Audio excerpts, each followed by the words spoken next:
Olá, eu sou Paulo Vinícius, professor de Sociologia. Estamos começando mais uma aula voltada para as ciências humanas. A aula de hoje tem como tema Sociabilidade no Cyberespaço. É uma aula voltada para o terceiro ano do ensino médio e a área de conhecimento é Ciências Humanas e Sociais Aplicadas. Lembrando que as nossas aulas de terceiro ano, elas ainda estão usando o currículo do CBC e não o currículo referência de Minas Gerais. Então, os estudantes que vêm acompanhando até hoje estão vendo um pouquinho dessa diferença em relação ao conteúdo e de como as habilidades elas são apresentadas. Na aula de hoje, vamos analisar a produção de diferentes territorialidades em suas dimensões culturais, econômicas, ambientais, políticas e sociais no Brasil e no mundo contemporâneo, com destaque para as culturas juvenis. Aqui vamos pensar, por exemplo, a relação entre a forma como lidamos com o espaço e a forma como lidamos com as pessoas na sociedade que vivemos. Aqui, diante desse tema da sociabilidade, nós vamos pensar a sociedade e o indivíduo. Para isso, precisamos diferenciar, entender três conceitos que, a princípio, podem causar uma confusão na sua interpretação, porque eles são bem parecidos, tanto no nome quanto na sua definição. Os conceitos são socialização, sociação e sociabilidade. Assim, para chegarmos à nossa discussão sobre sociabilidade, vamos desconstruir algumas percepções sobre os conceitos anteriores e entender melhor do que se trata. O primeiro conceito é a socialização. Então, vamos entender o seguinte: ninguém nasce fazendo parte da sociedade. Os indivíduos nascem com a predisposição, por meio da sociabilidade, a fazerem parte da sociedade. Parece um pouco confuso, então eu vou explicar com detalhes, ilustrando um pouco.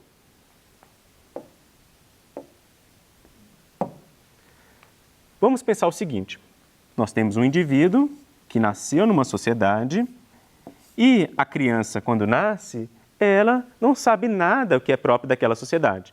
Ela não sabe a língua, ela não sabe os valores, ela não sabe os costumes, então ela vai aprender aquilo com os adultos. Então, aquilo que é exterior a ela, vamos pensar as normas, a língua, os costumes, eles são aprendidos. Então, os indivíduos, eles não nascem sabendo essas coisas. Então, nessa socialização, que nós chamamos, que ela tem duas fases, que é a socialização primária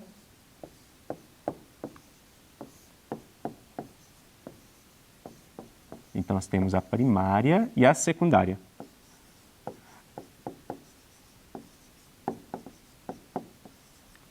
A primária, ela acontece na infância.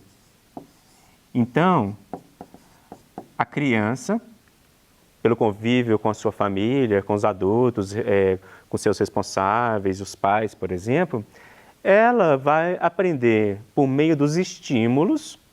Então, ela ainda não racionaliza aquilo que ela faz, mas por meio dos estímulos que os adultos fazem, ela vai entender o que é próprio daquela sociedade. Então, a forma como os adultos se comunicam com ela. Então, ali, ela vai entendendo que determinadas palavras, determinados sinais correspondem a determinadas sensações, determinados objetos. Ela vai entender que aquilo que ela faz por instinto, por exemplo, comer, agora tem algo que é específico na sociedade dela. Por exemplo, o jeito de sentar à mesa, a forma como ele vai lidar com os talheres, ou até mesmo se tem algumas regras de como ela deve se comportar ao lidar com determinados alimentos. Então, esse jeito de se relacionar com os alimentos não é universal. Então, cada sociedade lida de um jeito. E a criança aprende isso com os adultos. Ela vai aprender também como se comportar em determinados ambientes, pela forma como os adultos vão colocar. Então, quando você está na escolinha, logo no início da infância, os seus pais te colocam lá e a professora grita, não pode morder o coleguinha. Então, você está aprendendo que tem determinadas coisas que não se podem fazer.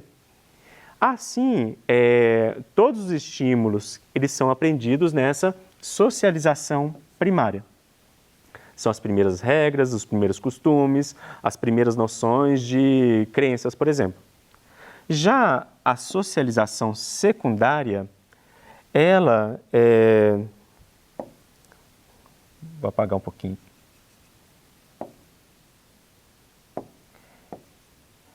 Ela acontece após a fase da infância. Assim, se antes você aprendia pelos estímulos dos mais velhos, agora você entende que tem regras que devem ser seguidas. Então, tem leis, tem comportamentos que são esperados por outras pessoas que você convive. Então, assim, você agora passa a estar apto a viver nessa sociedade. Um detalhe que nós devemos observar em relação à socialização é o seguinte: nós temos a socialização primária e a socialização secundária. Não tem terciária, não tem quaternária, é somente essas duas. Então, depois da infância, quando a criança sai da socialização primária e entra na secundária, ela vai ficar na secundária até o final da vida. Então, eu, você e outras pessoas, independente da idade, estamos nessa socialização secundária. E o detalhe sobre a socialização secundária é que nós estamos o tempo todo desconstruindo coisas que aprendemos e também estamos aprendendo coisas novas. Aí, para entender um pouquinho melhor sobre esse processo de aprendizado, vamos pensar o seguinte. O indivíduo ainda não sabe nada. Então, ele vai ter um processo de aprender o que vem de fora, que é a interiorização.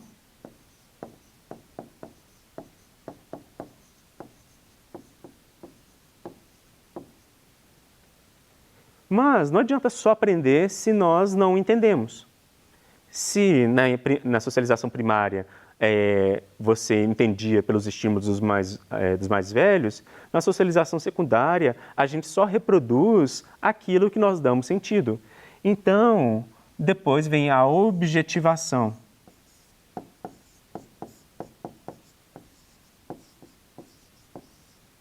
Por isso que nesse momento onde muitos jovens estão nesse processo de transição de uma fase para outra, é um momento de rupturas. Vão ter várias regras que vão fazer parte, são novas regras. E é o momento que os adolescentes, os jovens, começam a questionar essas novas regras, porque ainda não fez sentido, é o processo de objetivação. Então, quando a gente dá sentido para algo e entende, passamos a praticar. Aí podemos falar, agora entendi. Então, é o processo de exteriorização. Agora o indivíduo é capaz de praticar as coisas.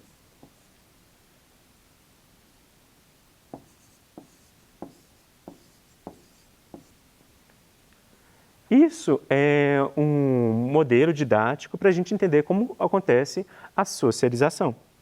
E a socialização, ela ocorre por meio das instituições sociais nas quais nós estamos inseridos. Então, nós vamos ter a família, nós vamos ter a escola, vai ter o grupo de amigos, vai ter a igreja, outros grupos religiosos. Essas são as instituições sociais onde ocorre a socialização. Então, agora que ficou bem entendido do que se trata a socialização, e aqui no nosso desenho a gente vê que os indivíduos estão aprendendo coisas de fora e também ensinando outras, é porque nesse processo nós aprendemos e também ensinamos as pessoas que fazem parte do nosso convívio. Por isso que é importante lembrar que é um processo de desconstrução e novos aprendizados. Associação, ela está relacionada à interação que nós temos com outras pessoas. Vamos pensar o seguinte, nós temos um conteúdo e nós temos uma forma. E quando usamos essas duas, nós temos uma associação. Por exemplo, quando ocorre associação, você não precisa ter um vínculo com as outras pessoas.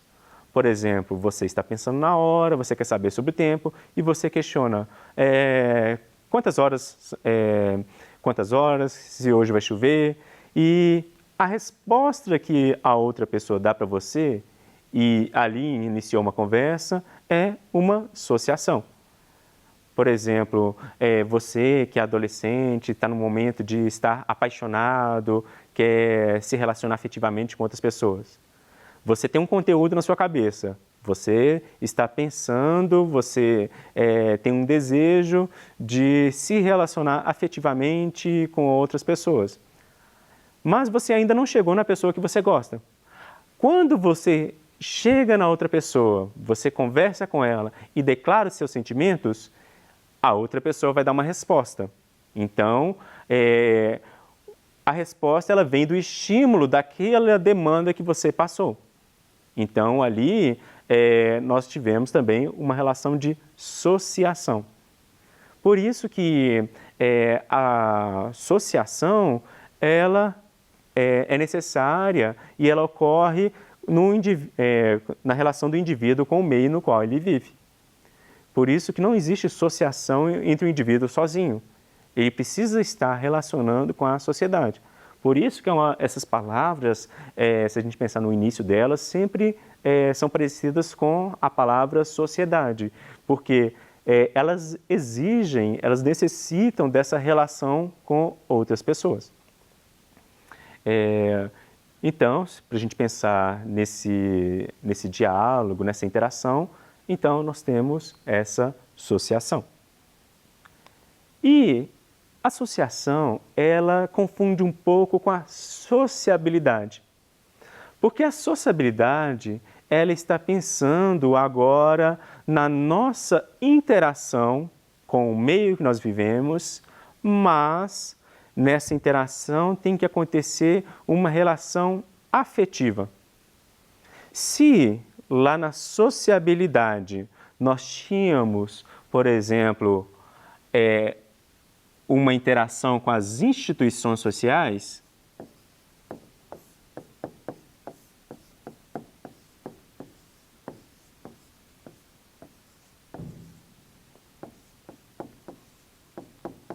a sociabilidade ela ocorre na interação com os grupos sociais.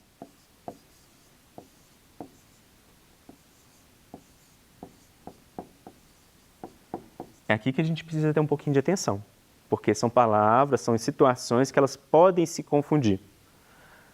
Por exemplo, a instituição social. Família é uma instituição social. Mas aquela família específica que você pertence, aquela que você vive, que você conhece, ela é um grupo social. A escola é uma instituição social. Mas a escola específica que você estuda é o seu grupo social. Por exemplo, se você estuda na Escola Estadual Amélia Santana Barbosa em Betim, ou Escola Estadual Helena Guerra em Contagem, essa escola que você estuda é o seu grupo social. Mas, enquanto instituição social, é a escola, uma escola genérica. Então, o grupo social é aquele que você pertence. Assim vai ocorrer também em relação à igreja. Por exemplo, igreja é uma instituição social, mas aquela que você vai, ou aquele grupo religioso que você vai, que você participa, é o seu grupo social. Com isso, a gente vê que a sociabilidade, ela acontece nessas situações onde nós temos um vínculo afetivo com vários grupos. É ali que nós aprendemos, então acontece um pouco da socialização. É ali que nós desconstruímos ideias que nós tínhamos, porque na socialização secundária nós estamos em relação com outros grupos, com novas ideias, e os amigos são essas pessoas que também contribuem para esse processo. E então, por exemplo, eu, enquanto professor que venho dar as aulas, eu posso ter uma relação profissional com as pessoas. Então, aqui ocorre uma associação. Mas, se no meu ambiente de trabalho tem pessoas que têm um vínculo de amizade, um vínculo afetivo, então ali ocorre uma sociabilidade. Então, quando a gente pensa a sociabilidade, a gente pensa muito nesse contato físico, nessa interação, nessas conversas que nós temos. E na dinâmica do cyberespaço, ou na dinâmica das redes, da internet, da era digital, onde agora nós estamos conectados com outras pessoas que estão próximas a gente, mas não fisicamente. Então a gente pensa lá, nós temos amigos que estão muito distantes de nós e que nós temos uma relação afetiva, um grau de amizade tão alto que é mais forte, ou seja, um vínculo muito mais forte do que quem está perto fisicamente de mim. Então, a internet, ela trouxe uma outra dimensão para pensar essa sociabilidade. Lembrando que a internet, por meio da sua dinâmica de transmitir informações, de criar vínculos, onde nós podemos criar vínculos nas redes sociais, ela também passa a ser um elemento próprio na nossa dinâmica em relação à socialização. E se ela também está presente na nossa socialização, influenciando nos nossos costumes, nos nossos valores, no nosso jeito de pensar, ela também é capaz de proporcionar vínculos. Assim, você nasce no Brasil, por meio da internet você conhece a música coreana e fala que agora você vai ser um fã de K-pop, por exemplo. Ali você vai pesquisar quem também gosta disso. Vai procurar grupos, comunidades digitais, que é possível também se relacionar com pessoas que também têm os mesmos gostos que você. Nisso, você vai estar criando uma sociabilidade com essas pessoas, porque agora há uma relação de afeto também com esses grupos, e a internet vem mostrando que, pelo aquilo que você gosta, pelas suas afinidades, agora também é possível manter relações que não eram possíveis, por exemplo, fisicamente. Porque fisicamente seria difícil você encontrar com todas as pessoas que gostam do mesmo estilo musical que você. Então, como um exercício cotidiano, onde vocês vão para a escola e depois passam a fazer parte do mundo digital quando começam a acessar as redes sociais, vocês podem pensar o seguinte: no dia a dia da escola, ou no dia a dia que vocês estão indo para acessar vários serviços, como vocês se relacionam com os territórios, com as praças, quais lugares você frequenta, e se, após sair daquele espaço, você também se relaciona digitalmente com lugares parecidos, que têm os mesmos gostos, que têm as mesmas ideias, que estão representados nesses espaços físicos, como a igreja, a escola, o teatro, onde você encontra esses grupos de amigos. Por isso, vamos pensar aqui um pouquinho que nós aprendemos o seguinte: analisamos a produção de diferentes territorialidades em suas dimensões culturais, econômicas, ambientais, políticas e sociais, no Brasil e no mundo contemporâneo, com destaque para as culturas juvenis, porque a juventude é essa realidade onde nós podemos transformar o mundo e rever as nossas práticas. Por isso é importante vocês aprofundarem um pouco mais nesses conceitos, entendendo o que cada um significa e Nos vemos na próxima aula. Obrigado.